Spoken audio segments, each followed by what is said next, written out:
खबर सर्वप्रथम जानवाक चाहूँगी जिला ना कमेंट कर जन रखिए।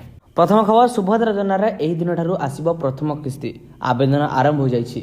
सुभद्रा योजना रविवार ठारू आवेदन आरंभ हो तेज से अंगनवाड़ी केन्द्र में लंबा लाइन देखा मिली। यही सब भितर एक बड़ अपडेट आसी जो फर्म गुड़िक आपने संग्रह कर रखिंट से फर्म गुड़िक फिलअप कर पाखे रखि था।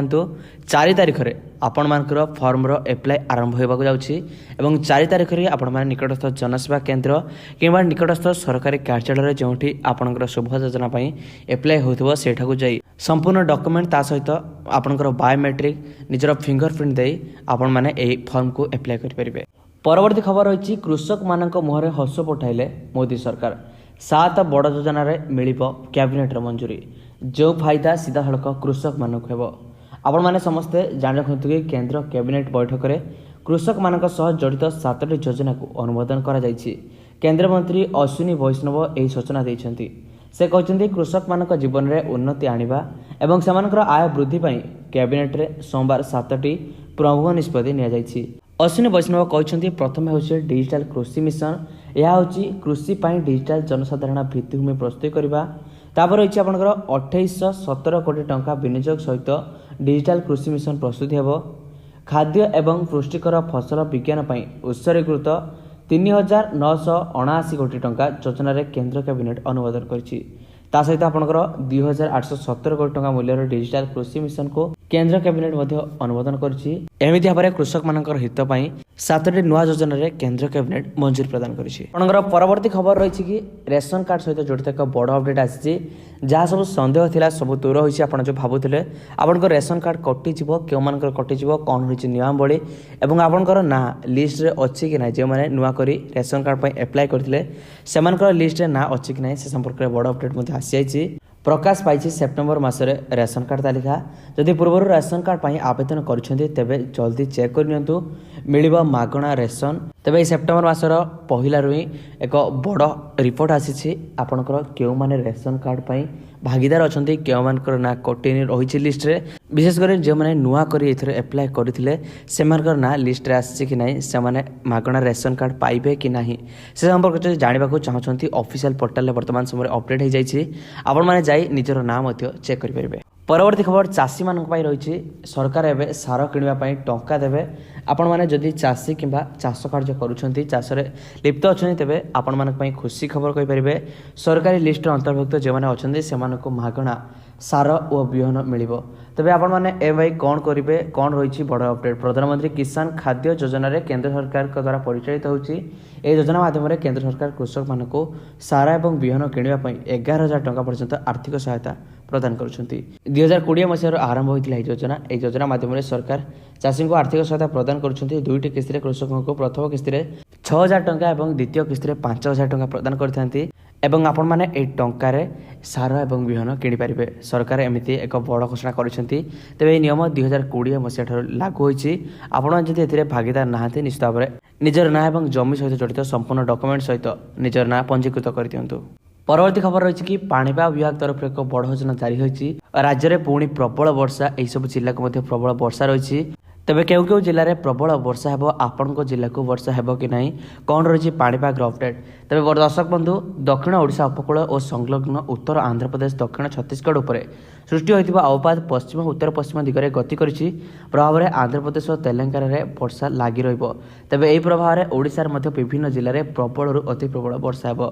गतकाली सकाल ठारू आज पूर्वाह्न मध्य मालकानगिरी जिले में सर्वाधिक 140 मिनिट वर्षा होती। तेज बड़ अपडेट जहाँ रही कि आगू वर्षा प्रबल रही। परवर्ती 3 दिन अर्थात 5 तारिख पर्यंत वर्षा प्रबल है। तेज देवगढ़ संबलपुर अनुगुल ढेंकानाल रायगड़ा खोर्धा कटक पुरी जिले में केतक स्थान में काल बैशाखी सह प्रबल वर्षा है बोली आंचलिक पाणीपाग विभाग सूचना देछि। ता सहित 5 पर प्रबल वर्षा है। दक्षिण ओडिशा उपकूल और संलग्न उत्तर आंध्र प्रदेश दक्षिण छत्तीसगढ़ उपर सृष्टि होता अवपात पश्चिम उत्तर पश्चिम दिगरे गति कर प्रभाव में आंध्र प्रदेश और तेलंगाना में वर्षा है जार प्रभाव ओडिशा रे पड़िबो एवं ओडिशा पई सतर्क घोषणा जारी करिछि पाणीपाग विभाग। परवर्ती खबर रही कि सेप्टेम्बर मासरू आपण रही महाविपद देश ପାଇଁ ଏକ ବଡ଼ ବିପଦ ଆସିବାକୁ ଯାଉଛି। ସେପ୍ଟେମ୍ବର ମାସ ଆରମ୍ଭ ହେବା କ୍ଷଣି ଏକ ବଡ଼ ତଥ୍ୟର ଭବିଷ୍ୟବାଣୀ କରିଛନ୍ତି ଜ୍ୟୋତିଷଶାସ୍ତ୍ର। ଭୟଙ୍କର ପରିସ୍ଥିତି ଆଣିବ ସେପ୍ଟେମ୍ବର ମାସ। ଗ୍ରହଗୁଡ଼ିକ ଗଣନା କରି ଭବିଷ୍ୟବାଣୀ କରିଛନ୍ତି ଜ୍ୟୋତିଷ। ତେବେ ବର୍ତ୍ତମାନ ସମୟରେ ଯାହା ଏକ ରିପୋର୍ଟ ଜ୍ୟୋତିଷଶାସ୍ତ୍ର ତରଫରୁ ଯାହା ରିପୋର୍ଟ ରହିଛି କି ଏହି ମାସ ଅତ୍ୟନ୍ତ ଗୁରୁତ୍ୱପୂର୍ଣ୍ଣ ହେବାକୁ ଯାଉଛି। ଏହି ମାସରେ 3ଟି ଗ୍ରହ ରାଶିଙ୍କର ପରିବର୍ତ୍ତନ କରିବେ। ତେବେ ଦୈବିକ ଜ୍ୟୋତିଷଶାସ୍ତ୍ର ସିଦ୍ଧାନ୍ତ ଅନୁଯାୟୀ ମନୁଷ୍ୟ ଜୀବନରେ ଯାହା ବି ଘଟଣା ଘଟେ ସେମିତି କିଛି ଘଟିବ, କିନ୍ତୁ ତାଠୁ କିଛି ଅଧିକ ଭୟଙ୍କର ଘଟିବ। ଏହାର କାରଣ ହେଉଛି କି ଗ୍ରହର ଅବସ୍ଥା, ପରିବହନ ଓ ସେମାନଙ୍କର ଗତିବିଧି। ସୌରମଣ୍ଡଳରେ ବସିଥିବା ଗ୍ରହମାନେ ନିର୍ଦ୍ଧାରିତ କରିପାରନ୍ତି ଯେ ଆଗାମୀ ସମୟ କେମିତି ରହିବ ଏବଂ ଏହା ମାନବ ଉପରେ କ'ଣ ପ୍ରଭାବ ପକାଇବ। 2024 ସେପ୍ଟେମ୍ବର ମାସରେ ବ୍ୟବସାୟରେ ଉନ୍ନତି ବ୍ୟବସ୍ଥା ହୋଇପାରେ। ଏଥିସହିତ ଦେଶର ଅନେକ ସ୍ଥାନରେ ଅଧିକ ବର୍ଷା ହେବ। ପ୍ରାକୃତିକ ବିପର୍ଯ୍ୟୟ ଘଟିବ ଯାହା ସାଧାରଣ ଜନତାଙ୍କୁ ପ୍ରଭାବିତ କରେ। କେତେକ ସ୍ଥାନରେ ଭୂମିକମ୍ପ ହେବାର ସମ୍ଭାବନା ରହିଛି। ଏପରିକି ବାତ୍ୟା, ବନ୍ୟା, ଭୂସ୍ଖଳନ, ପାହାଡ଼ ଭୁଶୁଡ଼ିବା, ରାସ୍ତା ଓ ପୋଲ ଭାଙ୍ଗିପାରେ। ତେବେ ବସ୍ ଓ ରେଳ ଚାଳକଙ୍କୁ ନେଇ ଏକ ବଡ଼ ଧରଣର ଦୁର୍ଘଟଣା ଘଟିବାର ସମ୍ଭାବନା ମଧ୍ୟ ରହିଛି, ଯେଉଁଥିପାଇଁ କି ସାରା ଦେଶବାସୀଙ୍କୁ ମଧ୍ୟ ସତର୍କ ରହିବା ପାଇଁ ସୂଚନା ଦେଇଛନ୍ତି ଜ୍ୟୋତିଷଶାସ୍ତ୍ର। ପରବର୍ତ୍ତୀ ଖବର ରହିଛି ଆପଣଙ୍କର ଟେଲିକମ୍ କମ୍ପାନୀ ତରଫରୁ ଜିଓ ସିମ୍ ତରଫରୁ। ଜିଓ କମ୍ପାନୀ ଆପଣମାନଙ୍କ ପାଇଁ ଏକ ବଡ଼ ଅଫର ଆଣିଛି। ଯେଉଁମାନେ ନିଜର ମୋବାଇଲର ରିଚାର୍ଜ କରିବା ପାଇଁ ବହୁତ ଗୁଡ଼ିଏ ଅସୁବିଧାର ସାମ୍ନା କରିବାକୁ ପଡ଼ୁଛନ୍ତି, ଯାହାକି ଆପଣଙ୍କର ବ୍ୟକ୍ତିଗତ ଲାଇଫ୍ ଉପରେ ସିଧାସଳଖ ପ୍ରଭାବ ପଡ଼ୁଛି। ତେବେ ସେମାନଙ୍କ ପାଇଁ ଆସିଛି ଏକ ବଡ଼ ଖୁସି ଖବର। 72 ଦିନିଆ ବୈଧତା ପ୍ଲାନ୍ ହୋଇଗଲା ଶସ୍ତା। ଅସୀମିତ କଲିଂ ସାଙ୍ଗକୁ ଡାଟାର ସୁବିଧା ଦେଇଛି ଜିଓ। ଯେଉଁ ଟଙ୍କା ବଢ଼ାଇ ଦେଇଥିଲା ସେଥିରେ କିଛିଟା ସୁଧାର ଆଣିଛି, କିଛି ମୂଲ୍ୟ କମାଇ ଦେଇଛି। ତେବେ ଏହି ପ୍ଲାନ୍ର ବୈଧତା ଆପଣଙ୍କର ରହିଛି 72 ଦିନ। ଗ୍ରାହକମାନଙ୍କ ପାଇଁ ଡାଟା ଓ କଲିଂର ସୁବିଧା ମଧ୍ୟ ରହିଛି। ତେବେ ଆପଣମାନଙ୍କ ପାଇଁ ଖୁସି ଖବର କହିପାରିବେ, ଜିଓର ଏକ ପ୍ଲାନ୍ ୟୁଜର୍ସକୁ 72 ଦିନ ପର୍ଯ୍ୟନ୍ତ daily data, unlimited call, 164 GB data ଓ ଅନେକ ବେନିଫିଟ୍ସ ମିଳିଥାଏ। ତେବେ ଆପଣଙ୍କର ଯାହା ଏକ ଅପଡେଟ୍ ଥିଲା କି ଏହି ପ୍ଲାନ୍ ଆପଣଙ୍କର ରିଚାର୍ଜ କରିବାକୁ ହେଲେ ଆପଣଙ୍କ ପାଖରେ ନିଜର ପର୍ସନାଲ ଜିଓ ସିମ୍ ରହିଥିବା ଦରକାର। ତାହା ସହିତ ଆପଣଙ୍କର ଏହି ପ୍ଲାନ୍ର ମୂଲ୍ୟ ରହିଛି 749 ଟଙ୍କା। ତେବେ ଆପଣମାନେ ଯଦି ଏହି ପ୍ଲାନ୍ର ସୁଯୋଗ ଉଠାଇବାକୁ ଚାହୁଁଛନ୍ତି, ମାତ୍ର 749 ଟଙ୍କା ରିଚାର୍ଜ କରି ଏହି ପ୍ଲାନ୍ର ସୁଯୋଗ ଉଠାଇ ପାରିବେ। ତା ସହିତ ପରବର୍ତ୍ତୀ ଖବର ରହିଛି ଆପଣଙ୍କର ସୁଭଦ୍ରା ଯୋଜନା ଟଙ୍କା ନିଜେ ମୋଦି ବାଣ୍ଟିବାକୁ ଯାଉଛନ୍ତି। 17ରେ ପ୍ରଧାନମନ୍ତ୍ରୀ ମୋଦି ଓଡ଼ିଶା ଆସିବେ, ଜନତା ମଇଦାନରେ ବାଣ୍ଟିବେ ସୁଭଦ୍ରା ଟଙ୍କା। ଆସନ୍ତା 17 ତାରିଖରେ ଓଡ଼ିଶା ଗସ୍ତରେ ପ୍ରଧାନମନ୍ତ୍ରୀ ଆସୁଛନ୍ତି ବୋଲି ଯାହା ସୂଚନା ରହିଛି ଏବଂ ଏନେଇ ସୋମବାର ରାଜ୍ୟ ବିଜେପି ସଭାପତି ମନମୋହନ ସାମଲ ସୂଚନା ଦେଇଛନ୍ତି। ଜନତା ମଇଦାନରେ ସୁଭଦ୍ରା ଯୋଜନାର ହିତାଧିକାରୀମାନଙ୍କୁ ଟଙ୍କା ବଣ୍ଟନ କରିବେ ପ୍ରଧାନମନ୍ତ୍ରୀ। 17 ସୁଦ୍ଧା ଚୟନଯୋଗ୍ୟ ହିତାଧିକାରୀମାନଙ୍କୁ ପ୍ରଥମ ପର୍ଯ୍ୟାୟ ଟଙ୍କା ମିଳିବ ବୋଲି ସୂଚନା ଦେଇଛନ୍ତି। ତେବେ ବର୍ତ୍ତମାନ ସମୟରେ ଯାହା ଏକ ବଡ଼ ଅପଡେଟ୍ କହିପାରିବେ, ପ୍ରଧାନମନ୍ତ୍ରୀ ମୋଦି ନିଜେ ସୁଭଦ୍ରା ଯୋଜନାର ଟଙ୍କା ବାଣ୍ଟିବାକୁ ଯାଉଛନ୍ତି ଏବଂ ସେଥିପାଇଁ ସେ ମଧ୍ୟ ଓଡ଼ିଶା ଗସ୍ତରେ 17 ତାରିଖ ଆସୁଛନ୍ତି। ନିଜର ଜନ୍ମଦିନ ଅବସରରେ ପ୍ରଧାନମନ୍ତ୍ରୀ ମୋଦି ସୁଭଦ୍ରା ଟଙ୍କା ମହିଳାମାନଙ୍କୁ ବାଣ୍ଟିବେ। ପରବର୍ତ୍ତୀ ଖବର ରହିଛି ଲଗାଣ ବର୍ଷା ପାଇଁ ବଢ଼ୁଛି ଜଳସ୍ରୋତ। କିଛି ଜିଲ୍ଲାର ସ୍କୁଲକୁ ମଧ୍ୟ ବନ୍ଦ କରିଦିଆଯାଇଛି। ତେବେ ଆପଣଙ୍କ ଜିଲ୍ଲାର ସ୍କୁଲର ଅବସ୍ଥା କେମିତି ଅଛି ନିଶ୍ଚିତ ଭାବରେ କମେଣ୍ଟ କରି ଜଣାଇପାରିବେ। ତା ସହିତ ବର୍ଷାର ପରିମାଣ ଆପଣଙ୍କ ଏରିଆରେ କେତେ ଜୋରରେ ରହିଛି ତାହା କମେଣ୍ଟରେ ଉଲ୍ଲେଖ କରିଦିଅନ୍ତୁ। ତେବେ ବଡ଼ ଅପଡେଟ୍ ଯାହା ରହିଛି କି ଆପଣଙ୍କର କିଛି ସ୍କୁଲ ବର୍ତ୍ତମାନ ସମୟରେ ଛୁଟି ଘୋଷଣା କରାଯାଇଛି। ରାଜ୍ୟ ସରକାର ଏନେଇ ସୂଚନା ଦେଇଛନ୍ତି। ତେବେ ଆମେ ଆପଣଙ୍କୁ ଏଠି କହି ରଖୁଛୁ କି ଘଟଣାଟି ହେଉଛି ହାଇଦ୍ରାବାଦରେ ପ୍ରବଳ ବର୍ଷା ପ୍ରଭାବରେ ବିଦ୍ୟାଳୟ ସବୁ ବନ୍ଦ ରହିବ। ଏନେଇ ସୂଚନା ଦେଇଛନ୍ତି ଶ୍ରୀନିବାସ ରେଡ୍ଡି, ଯିଏକି ହାଇଦ୍ରାବାଦର ମୁଖ୍ୟମନ୍ତ୍ରୀ ଅଛନ୍ତି। ତେବେ ଶିଶୁଙ୍କ ସୁରକ୍ଷା ପାଇଁ ଜିଲ୍ଲାପାଳ ଏହି ଘୋଷଣା କରିବେ ବୋଲି ଏକ ସାମ୍ବାଦିକ ସମ୍ମିଳନୀରେ ସୂଚନା ଦେଇଛନ୍ତି। ପ୍ରବଳ ବର୍ଷା ଯୋଗୁଁ ବର୍ଷା ହେଉନଥିବା ସ୍ଥାନଗୁଡ଼ିକରେ ପିଲାଙ୍କର ସୁରକ୍ଷା ଦୃଷ୍ଟିରେ ନଜର ରଖି ଏଭଳି ଏକ ଘୋଷଣା କରିଛନ୍ତି। ପରବର୍ତ୍ତୀ ଖବର ଯାହା ରହିଛି କି ଭିଜିଲାନ୍ସର ଜାଲରେ ପଡ଼ିଥିବା କଶୀପୁର ବ୍ଲକର ଘନିଷ୍ଠ ଯନ୍ତ୍ରୀ ପୂର୍ଣ୍ଣଚନ୍ଦ୍ର ଚୌଧୁରୀଙ୍କ ରାୟଗଡ଼ାସ୍ଥିତ ବାସଭବନରୁ ମିଳିଛି ବିଡ଼ା ଟଙ୍କା।